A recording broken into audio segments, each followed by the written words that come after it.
You are listening to WRFG Atlanta. WRFG provides a voice for those who have been traditionally denied open access to the broadcast media through the involvement of a broad base of community elements to guarantee that access.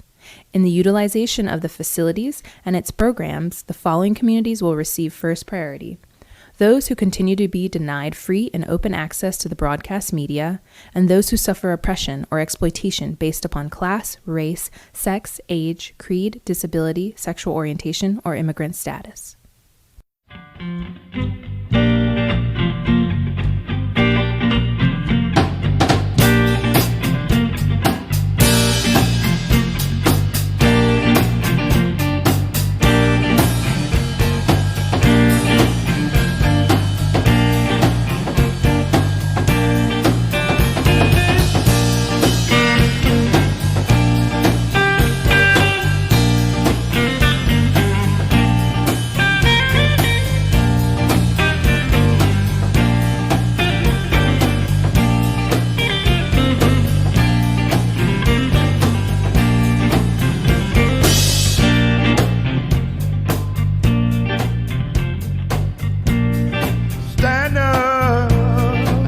Stand up and speak the truth.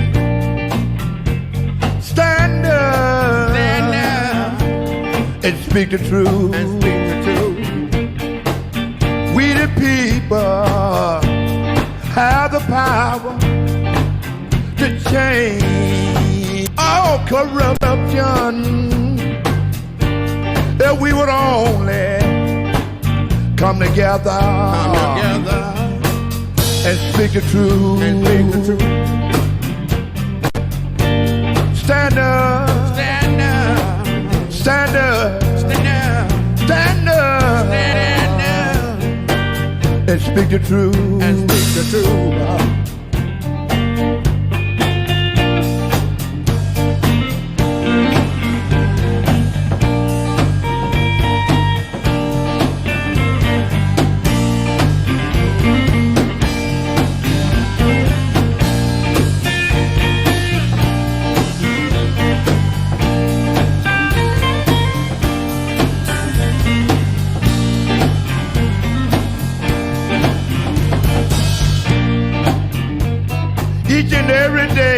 Each and every day, I put my life on the line.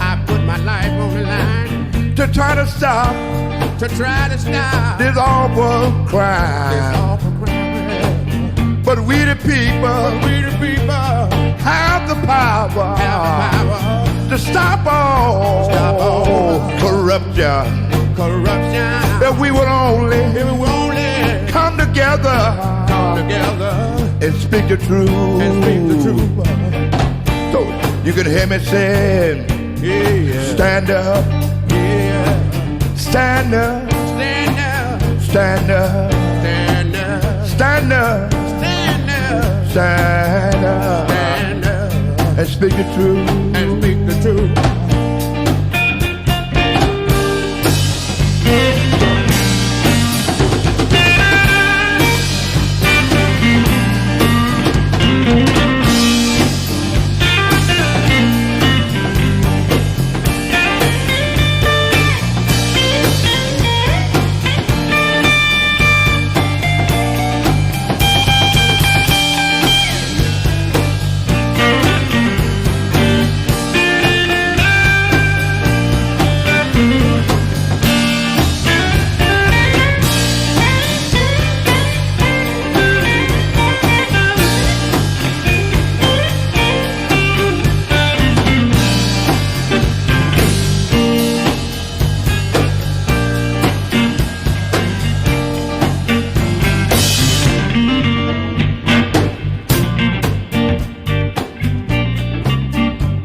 Come together and speak the truth. It's so easy. It's so easy. It's so easy. And when you come together and speak the truth, you got to stand together and speak the truth. Let's get together. Let's get together. Let's get together. Oh yeah.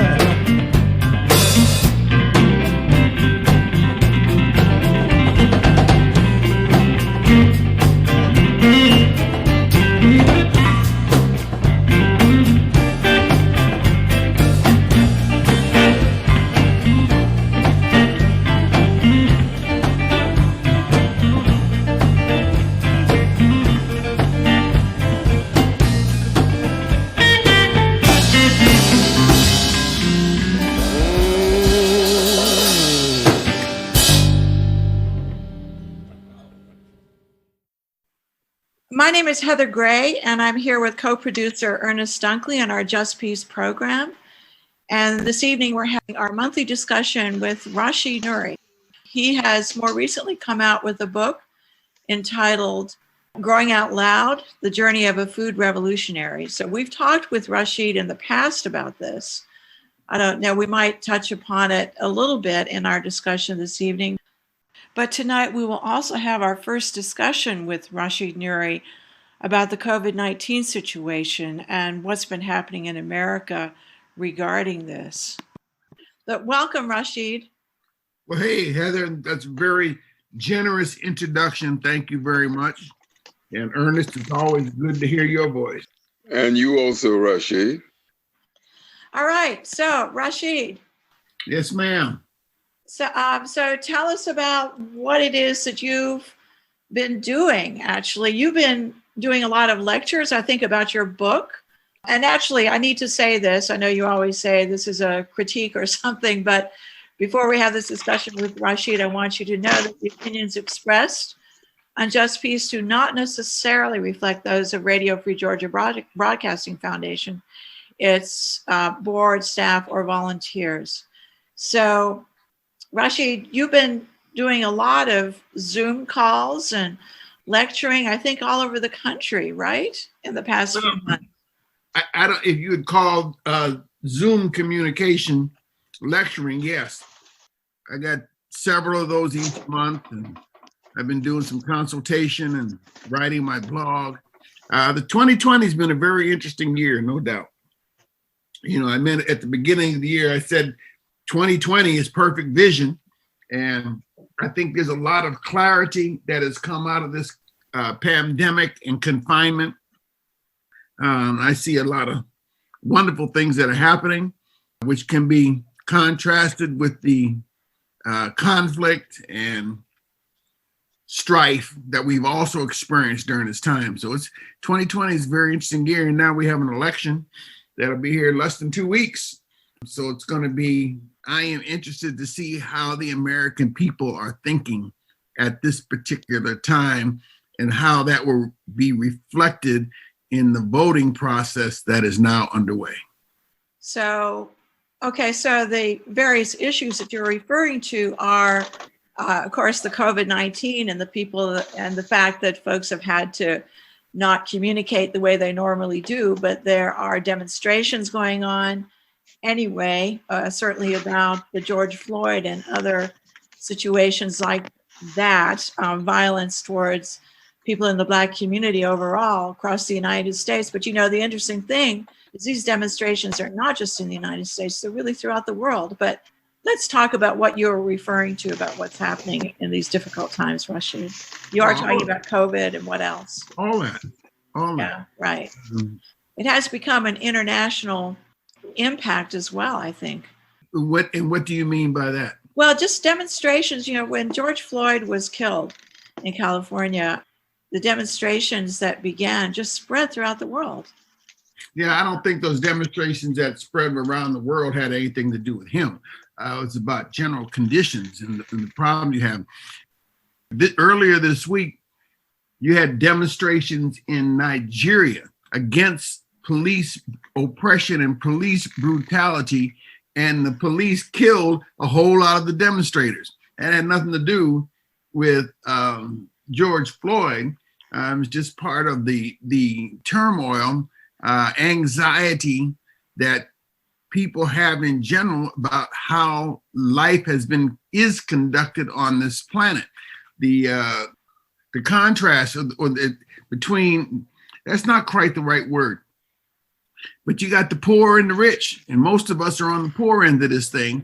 And I think people are tired of having the rich getting more, becoming wealthier, and not seeing improvements in the conditions of people who are not amongst the rich. You know, one of the things that I am very consistently talk about recite in my talks is that we have the good fortune of living, those of us in America have the good fortune of living in the richest country in the entire history of the world. Yet we have so many people out here who are hungry, have no health care, are homeless. Our education system is not the best. So these are the kinds of things that people are becoming aware of, and that perhaps some of the events that have taken place have helped to help people to understand these distinctions. One of the things that to heighten the contradictions, so that people can see the distinction, see these problems that exist with greater clarity. 2020, at the beginning of the confinement, you saw farmers, conventional capitalist farmers, big ag, turning food into the ground. And because the transportation system and the exchange system had disintegrated, and people were panicking about getting food and getting toilet paper. Now, I don't have any understanding whatsoever about the toilet paper, because you can wash your behind. But there are literally fights around toilet paper, and I find that quite absurd. This year, although the big ag has suffered, small farmers and urban agriculturists have had the best year they've ever had. All right, because I've often said that we used to live within walking distance of where our food is produced. The best place to get your food is out of your yard. Second place is from the local farmers market, where you can see who grows your food, the quality of your food, and you can know where your food comes from. So a lot of the food giveaways that you're seeing now are from the big ag finding ways, getting the government to subsidize the distribution of that food to people. So folk, yes, they are getting some food that they didn't have before. All they feel bringing food to your homes in so many ways that it's being distributed. But the old axiom, if you give a man a fish, he'll eat for a day. If you teach him to fish, he'll eat forever. And this is why I think that the work that's being done by these primarily young people in expanding the local food economy is so important. So that's one of the good things that has come out of the confinement and the pandemic, is more people getting involved with food. You had lines at the garden shops to get seed, compost, tools for folks to be able to grow food. So that's a good thing. It's just one of what's come out of 2020. So Rashid, are you witnessing that all over the country? Are you hearing about this all over the country? I haven't been all over the country, but yes, that's my understanding. That's what you're hearing. Yes, ma'am. And so people are in fact growing their own food. Well, no, you can't say people. There are more people doing it. Yes. More people doing this. Yeah. Yes, okay. That's correct. Yeah. Interesting. So you're talking with other farmers or organic farmers or agriculturalists all over the country? Well, I guess you could say yes. Yes. I mean, I've been involved in a number of different discussions and panels, virtual conferences. I'm doing another one this weekend, and quite a few in the past, a couple, 3 a month. So what are you doing this weekend, for example? The Black Sustainability Summit is taking place. It's a 2-day virtual event. Tomorrow, I'm going over to Mississippi. I am going to get out tomorrow. I'm going to drive to Mississippi to do a consultation, go look at some land that his family has owned. And one of the younger members wants to make it productive. And he and I have talked over the years, but now I'm going to go look at it and see if I can offer some advice and suggestions on what they can do to develop their property. Where in Mississippi? Columbus. Does this person have quite a bit of land? No, they got just shy of 100 acres. Well, that seems like a lot to me. Yeah. Well, compared to some of those Mississippi farms over there, it's not that much. Yeah, I understand. Yeah, interesting. All right. So look forward to hearing, what happens with that as well. Well, I'm just curious, with someone developing land like this, what does he want to do? He wants to be an organic farmer? He don't have a clue. Okay. And that's that's why he asked me to come over. He took some timber off the land and put it into a trust. The young man he heard what I had to say. They harvested the timber, and instead of distributing it among the family members, they put the money into a trust for further development of the property. So it's heir property. This is several generations that are involved. The older generation hasn't done anything with the property because they all live in cities. That's a typical. So rather than just selling off the land, he wants to figure out what can he do to make the land productive. You know, one of my first questions will be, is anybody going to move there? You know, to be able to take care of it. And that'll help and understand what we can and cannot do with that property. So I don't know until I see it. Exactly. So maybe we can get an update on that at some point. I just want our listeners to know that we are talking with urban organic farmer Rashid Nuri, and we're going to take a quick break, and we'll be back in just a moment. Stay tuned.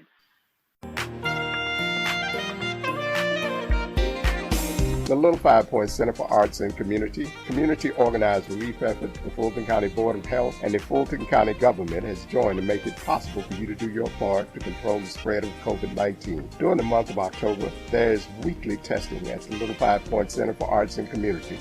The center is located 1083 Austin Avenue on the corner of Austin and Euclid, walking distance from the Emmons Park Water Station. The next test takes place Thursday, October 29th, from 10 a.m. until 4 p.m. The test is a self-administered shallow nasal test and is available to individuals with or without symptoms. There is no charge for the test. More information is available at coreresponse.org/COVID-19-Atlanta. This is another public service announcement from your station for progressive information, WRFG 89.3. Okay, again, my name is Heather Gray. I'm here with co-producer Ernest Dunkley, and we're talking with Rashid Nuri, who is someone that we've been interviewing for years, once a month, to get an update on what's happening with agriculture and particularly organic production. Rashid is saying that he's not really a farmer, he's an agriculturalist. So explain to us what an agriculturalist is, Rashid. Well, I can speak for me. And I don't know about these definitions. You know, I've twice built the largest farm in metropolitan Atlanta.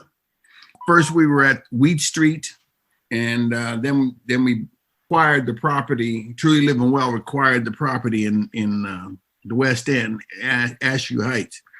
So, you know, by doing the teaching and training and consultation and writing, that is what I define as urban agriculturalist, or just an agriculturalist, because of the understanding and the experience that I've earned over the last 50 years in so many different aspects of agriculture. So what I am able to do is to connect the dots and share with folks how all these different parts are connected, how the relevance of the money in this country, the money, how it relates back to what goes on the ground in somebody's neighborhood, because these things do connect. We don't often understand it. Interesting.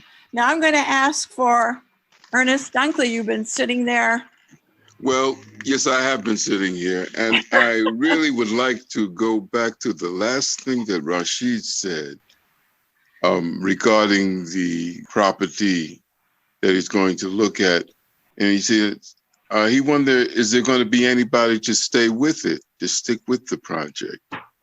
And that is, I think, a very big dynamic that's going on at this moment in the minds of certain community people that have changed their lifestyle, or their lifestyle has been changed for them over some time, years that they've moved off the farms. And now the energy throughout the world is very much the same energy. I believe it's going around the world like the COVID is. It's a time that people are able to talk to one another. That connection with the cell phone is powerful, that people can speak with one another around the world. And I think that allows that vibration to travel a lot more easier or quicker or faster around the world. But back to the point of, we will have to change our lifestyle. That's what this time is about. We're seeing a shift in things that are not going to go back. And we have to go forward wherever that leads us. And it will lead us to a better place for sure. We're going to have to start growing our own food. We're going to have to start looking after us. When they spoke about those areas of Black community that were able to put together some money, it was always about working the land. It was always about being independent on the land and not asking anyone for anything. It's just the right to own your land and keep it, because from that you can take care of yourself. You don't need welfare. So I think that who's going to look after the land, because so many of us have become cityfied, and working the land is hard work. So that's what Mr. Rashid brought up in my mind. Yeah, this farming is no joke. Working the land is no joke. It's hard work. It's hard work. We don't do that anymore. That's why so many of us are fat. Because we don't have to do any work. We can just go get a can of something in a grocery store. We're not connected with nature as we used to be. And these are some of the things that I've been discussing on the blogs that I posted on my website about these connections. How with the Black Lives, one article was called Black Lives Matter, but Black health matters even more. And the importance that food plays in this whole thing. Everything begins with the soil. We need good food to feed people. How are we going to get it? What are the factors that play into it and connect, and how we're thinking about these things? And that's what I write about and what I talk about. Interesting. I appreciate you saying Black Lives Matter, but Black health matters as well, or maybe even more. I don't know. I think it matters more. Yeah, because with good health, that helps their lives, right? Everybody's lives. So, and it's a mental thing first. Yeah. And a spiritual thing. Good health, that is. Yeah. I mean, then it'll flow through the rest of you. And I think that's what part of this time is about, that the mental health of the population is not happy or not working for them. And there's movement. There's pushback. There's discomfort. There's looking for new areas of development. And I think this is truly a wonderful time. Why is that, Ernest? Because people are having to reflect about all of this, or what? Well, I think it throws the big power balance in the world off balance. That is to say, those that have been in control have been totally caught unaware. And there's no insurance that they could have come up with to cover the disaster that has struck. So this is a wonderful time for those that have not been on that side of it, because it's the power paradigm is just shifted. This is the spot where Muhammad Ali would have loved, where you float like a butterfly and sting like a bee. And it can happen in a space like this. That's what it's about. There's that moment in time when it's time and something will work. Yeah. Ernest, I appreciate what you're saying, but the part of it I slightly disagree with it. I think that this pandemic that we're enduring right now, I know this may be heretical, but I don't think it's just a happenstance. I think that the virus was developed in the laboratories and it escaped. But all that's going on is part of a eugenics program and trying to get rid of, the poor people of color are a nuisance to the rich white folks who run the world. They want to get rid of as many of us as can. And I just think it's so interesting that the largest by percentages, the folk that have been dying from COVID are Black. Somehow that's connected. I don't have all the answers. I don't have it all, a thorough understanding of it, but I can just look at what the statistics say, what those facts are, and read the history that we've gotten so far. It may be generations before we fully understand what's going on, but I just don't think that the circumstances and the events of the past 9 months are just random. I really don't. Oh, I don't believe that they're random. Oh, I never suggested that. No. These have been predicted in different systems for quite a while, and people have been speaking about this from last year. There you go. In certain circles. Yep. So yeah, the handwriting has been on the wall for a long time. So, Rashid, along that line about the pandemic targeting Black folks, what are you hearing about what's happening on the African continent? African continent has suffered from so much dis-ease, Ebola. Are you kidding me? It's been a continued assault on the people. Yeah. Okay? I mean, the extreme on the agricultural side are corn seeds that have been genetically modified to carry a spermicide. So the people that eat corn, which is much of the African society, again, they can't make babies because of the food they're eating. It's eugenics. Okay, so that what else? Ebola, AIDS. You go through the list. Black people, Africans have been suffering from dis-ease, smallpox. I just go through the list of all the different pandemics that have happened in Africa just in my lifetime. It's not just happenstance. These things are planned well in advance. So if that makes me a conspiratorialist, I guess I am. I've seen it. So as Dr. King would say, where do we go from here? Well, I think it's important to what I've done with my life is work to create the society that I want to live in. And I want to see my children and grandchildren. So keep doing the work. In my lifetime, I've been able to see the progress of the local food movement, local food economies building in this country, and as they already exist around the world. So just keep showing up, keep doing the work. That's my remedy. I can't solve all the problems, but I can make sure I have done the best I can to make a positive contribution to correction of the things that I think are out of balance, and an attempt to create the world that I would like to see your grandchildren and great-grandchildren live in. Excellent. And if everybody took that approach, we might be all right, much better off. Excellent. Well, I think that's going to help a lot. That's right. Thank you, Mr. Nuri. All right. So I think Ernest has a few questions for you, Rashid. What is that, Ernest?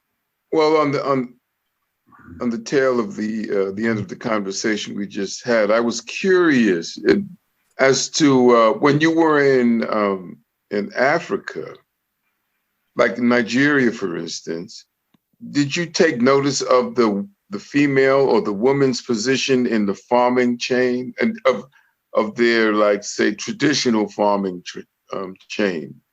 Yeah, the women did the farming, women sold the food, and fundamentally the women controlled the local food economy.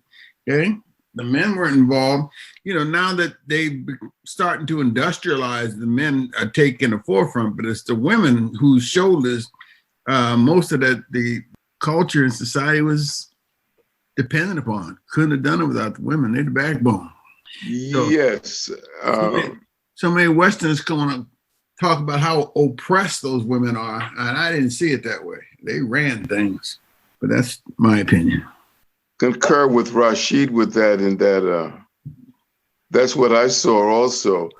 I saw the parallel I was thinking about was our situation here, where I don't think that the women really understand the power that women exert traditionally in the world, and areas of the economy that rest totally on the back of the woman. For instance, that women growing food leads them into being the ones to market the food. And it's been women's market that has been an area that women, I know in West Africa, were allowed to engage in, was allowed by their husbands to work the land and take what they took from the land and sell it. And I would say, Ernest, more than they weren't allowed, that's what they did. So I don't think you had to go to a husband to get a permission. I mean, the women just did that because the men weren't. Well, we might have that problem here too. In this country, that only because women just don't understand that they generate all of society if not physically, but spiritually, that their presence is needed in order for things to work well. Right. And all of these countries along West African coast, I know, for instance, were opened by women who were in control of the market, and the ones that bought items from the Europeans that came down along the coast in ships. They bought items that women would use in the house. And this became known as woman's market.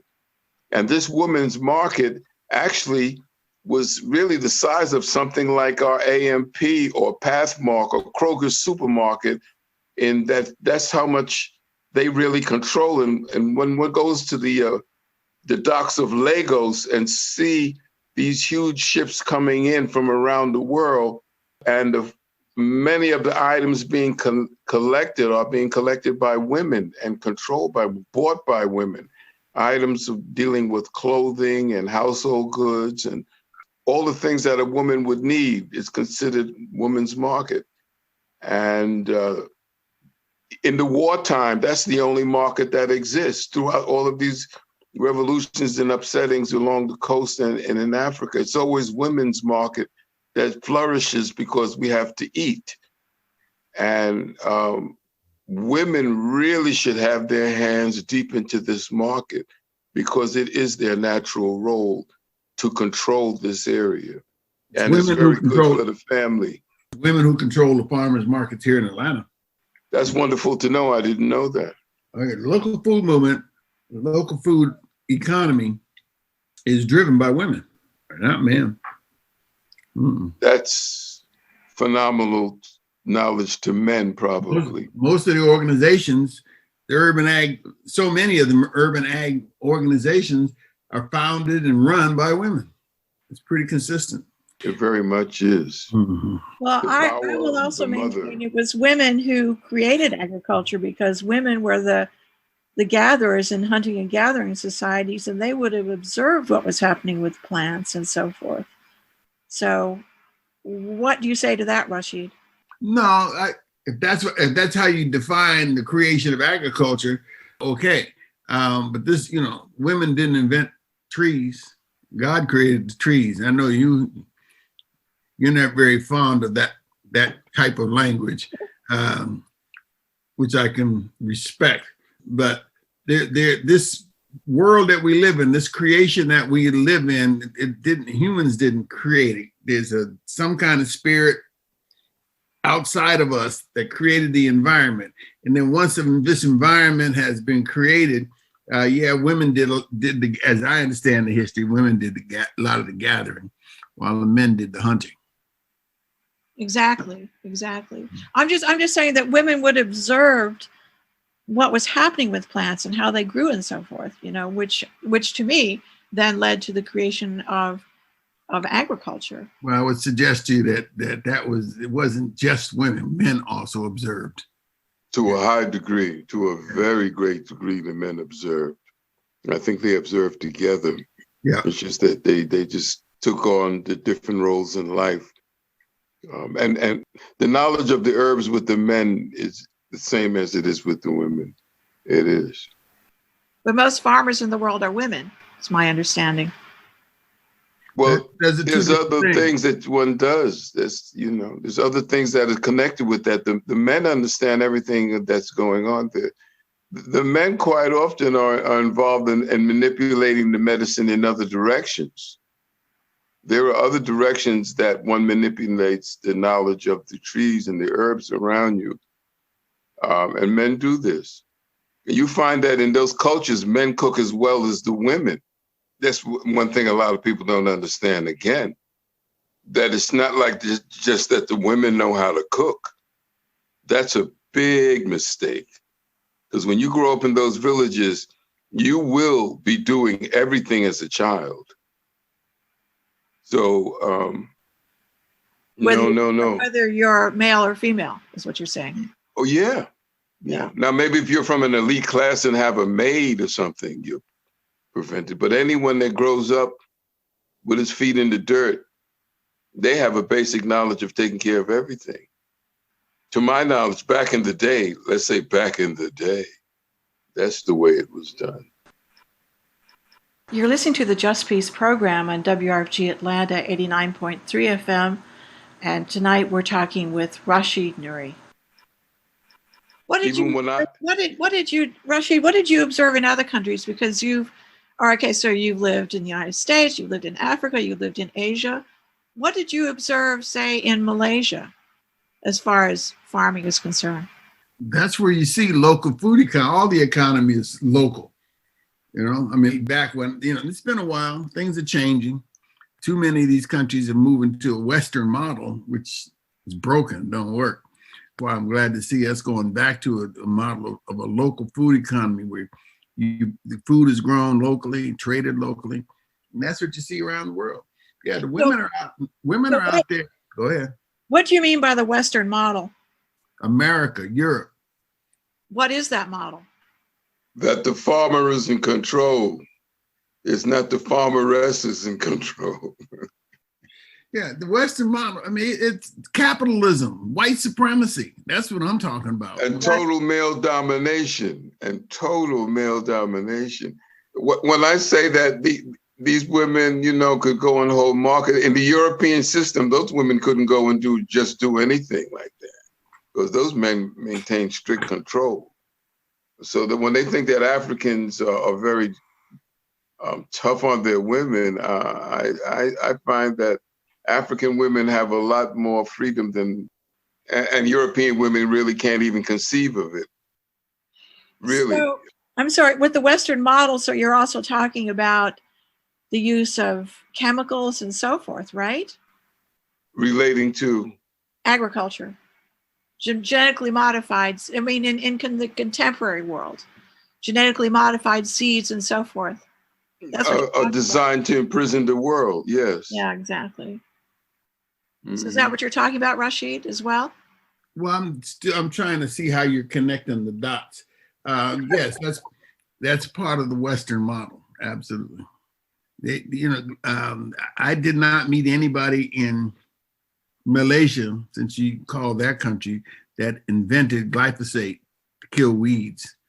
They would create a hoe and go out and cut them down. But I didn't see no chemical. Glyphosate is what? Roundup. Roundup Ready. Roundup, yeah, right, exactly. Roundup has just been devastating, I know, in countless ways. Also leading to super weeds. Yeah, yes and no. Here's yes, because the weeds, the creation, this whole let me try that again. Excuse me, I'm going to rewind. As you walk downtown in most Western cities, you will see grass growing up through the concrete. You put a single crack in the concrete, and the weeds are going to grow, the grass is going to grow. So we cannot dominate nature. And that's what the part of the Western model has been, is dominate nature and dominate the people who have the resources that have come from nature, that have come out of creation. So the super weeds, you've put enough stuff out that the weeds are going to regenerate and be strong enough to grow through that stuff, and they come out bigger and stronger, and you got to put more and more stuff on them to try to eliminate it. So if that's what you mean, then yes, I agree. Yes, good. That's what I mean. Thank you. So I do want to ask you, Rashid, one of the remarkable things that you did here in the city of Atlanta is that you began to negotiate with some of the Atlanta officials, actually, about creating the Department of Urban Agriculture. I think that was the first time that had been done in the United States. Is that correct? Yes, they had a director of urban agriculture. Atlanta was the first city. Yeah, I don't, you're giving me credit for that.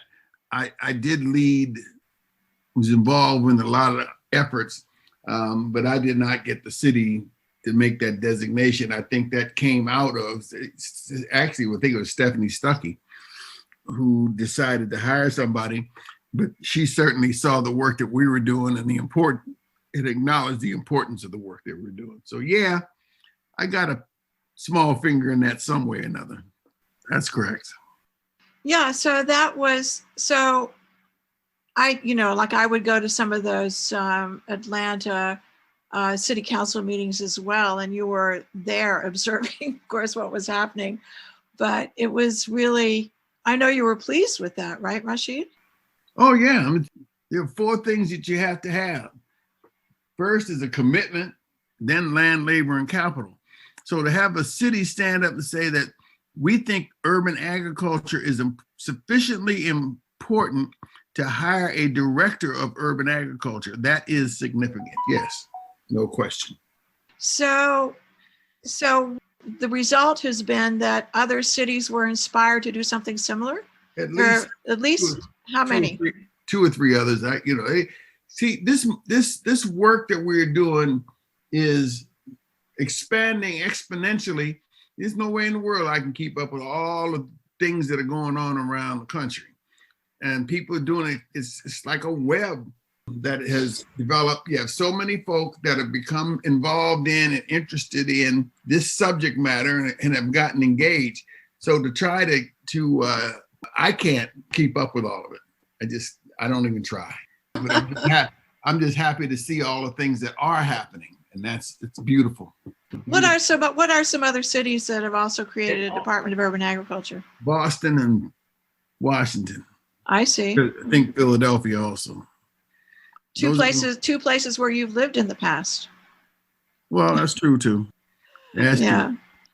So the interesting thing is also that under these circumstances with COVID, people staying at home, that there is in fact more organic urban production going on. Is that correct? I think you mentioned that earlier. I can't vouch for how much it is organic, but people certainly are growing more food, growing where they are. And I think that's very important. That's what I've been saying, grow wherever you are. That's what's important. Grow wherever you are. Yeah. Mm-hmm.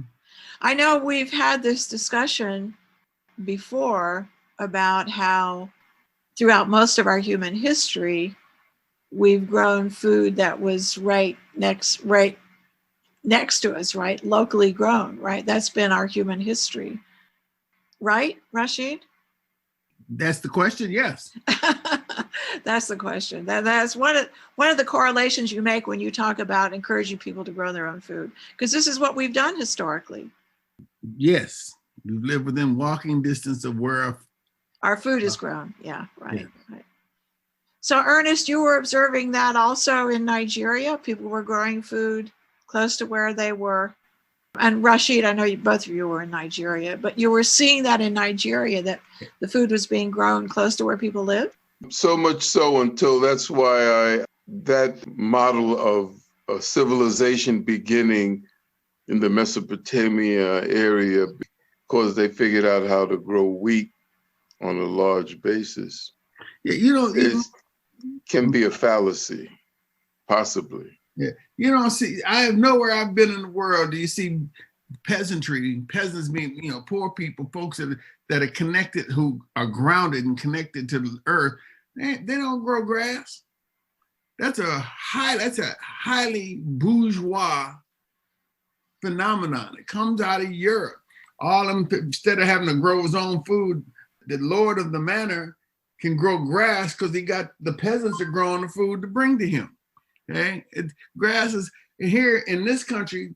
You go down the street. I was on the street yesterday, man. All them people competing to see who can have the greenest grass. They're getting out there putting fertilizer on it, so that then they have to get out and cut it to see who can make it the greenest. And that to me is just such a waste. Then there's no goats, no rabbits eat that grass that they're growing. They grow it, cut it, throw it away, come back and keep doing the same thing again. That's highly embourgeois. Poor people have to grow food. You don't have no grass, you grow food so you can eat and feed your family. It's a much higher priority than how green is my grass. I'm so glad you brought that up, Rashid, because I was wondering, where did this initiative actually to have grass? Yeah, the English manor. Yeah, thank you for saying that. That's very interesting. That would be, so thank you for saying that. Yeah, I mean, because everywhere you go in the city of Atlanta, people are wanting to have grass in their yards and so forth, then yes, they use all this crazy fertilizer. It's just crazy, in my opinion. All right. See, at least you can get a goat, you can get some milk, meat. Right. We're taking a quick break and we'll be back in just a moment. Stay tuned. So you're getting ready to vote?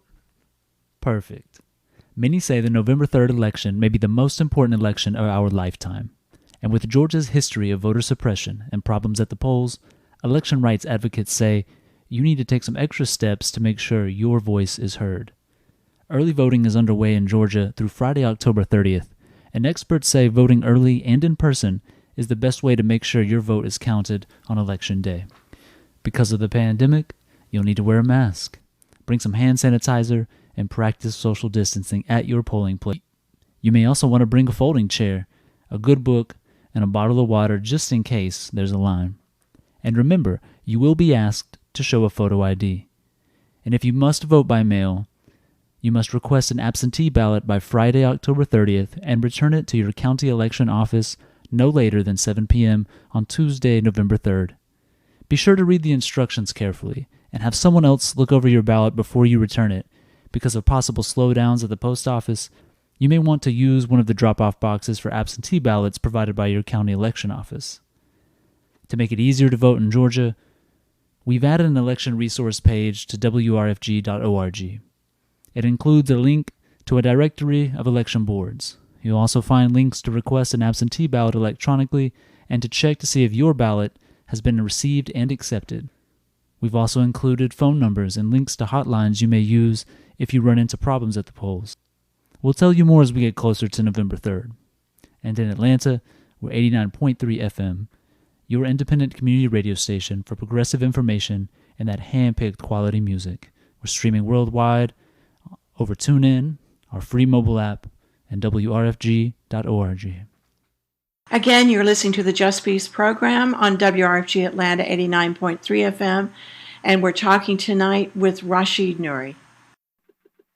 So, all right, so one of my final questions here, and Rashid, Ernest probably has some questions too, but so what is the status of compost these days? I mean, you're always saying compost, compost, compost, right? Well, I don't have to say that so much anymore because everybody's using it. They got all these businesses, young people get into businesses. So now they want, the conversation is, how do you lift those barrels? When you were collecting compost from the various locations, what size that kind of detail engaged in the work.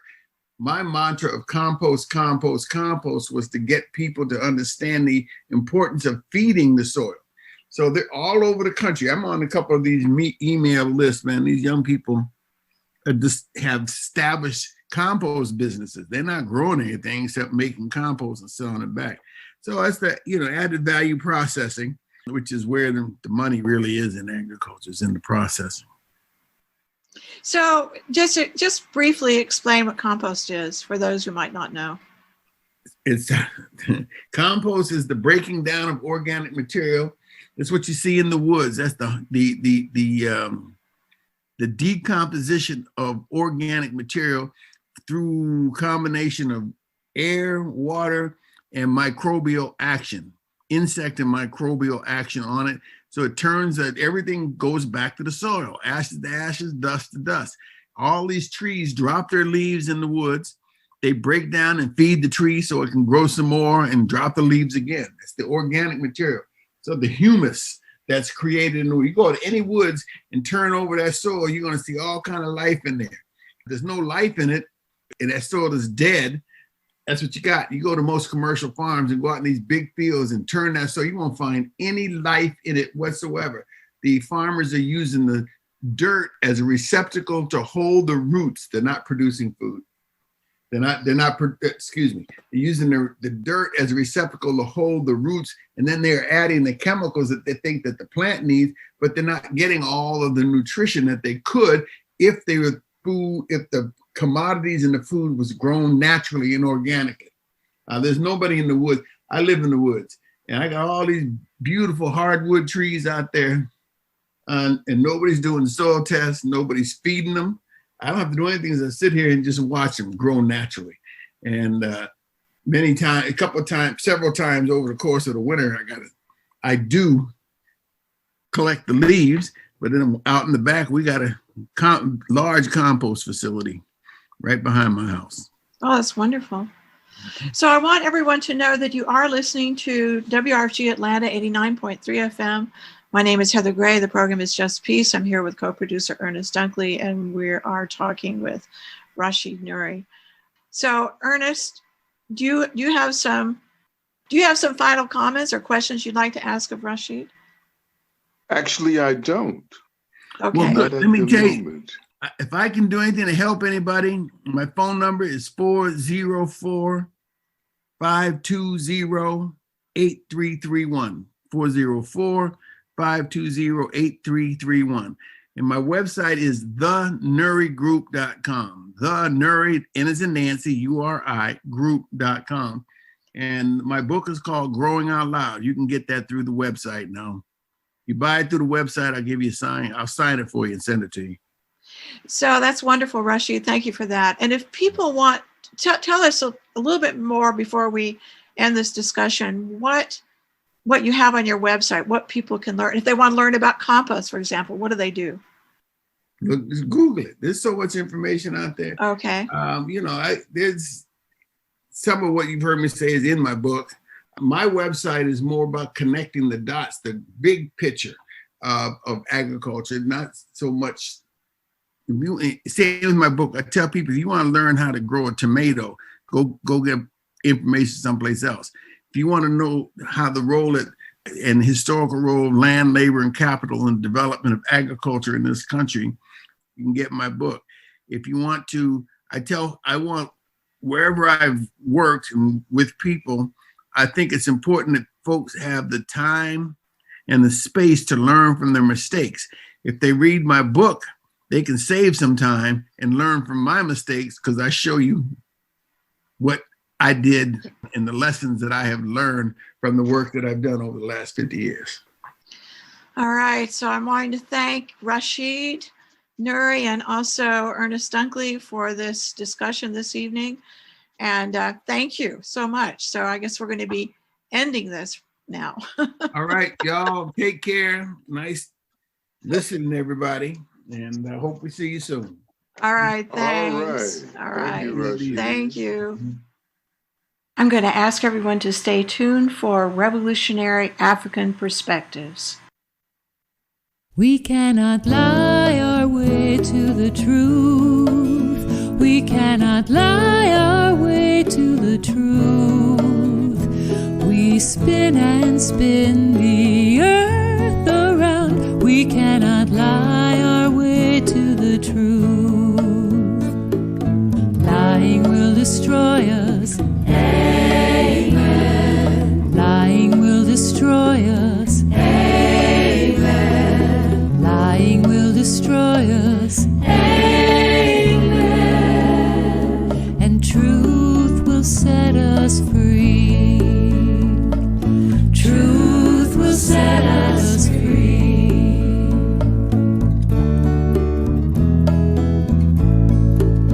We cannot spend our way out of debt. We cannot spend our way out of debt. We spin and spin the earth around. We cannot spend our way out of debt. Greed will destroy us. Amen. Greed will destroy us. Amen. Greed will destroy us. Amen. Love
joyous. And peace will set us free. Peace will set us free. Peace will set us. Peace is gonna set us free. Peace will set us free. Love is gonna set us. Love will set us. Joy is gonna set us. Joy will set us. Tears are gonna set us free. Tears will set us. Music's gonna set us free.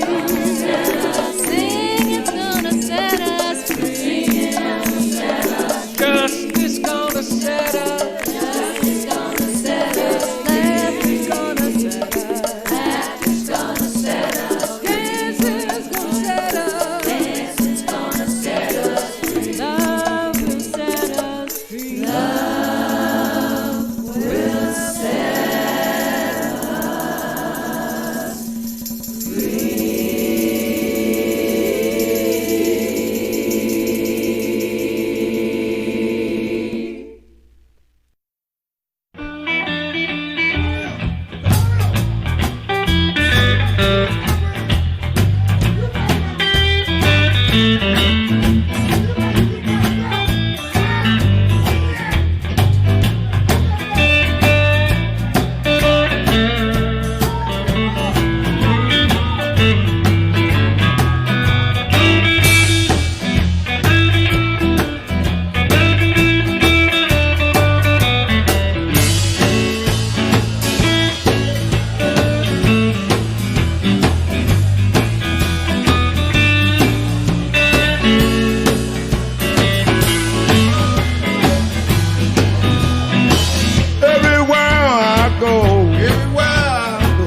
There's an Uncle Tom down. Everywhere I go, there's an Uncle Tom down. Uncle Tom, he got to go. When I go to church, there's an Uncle Tom down.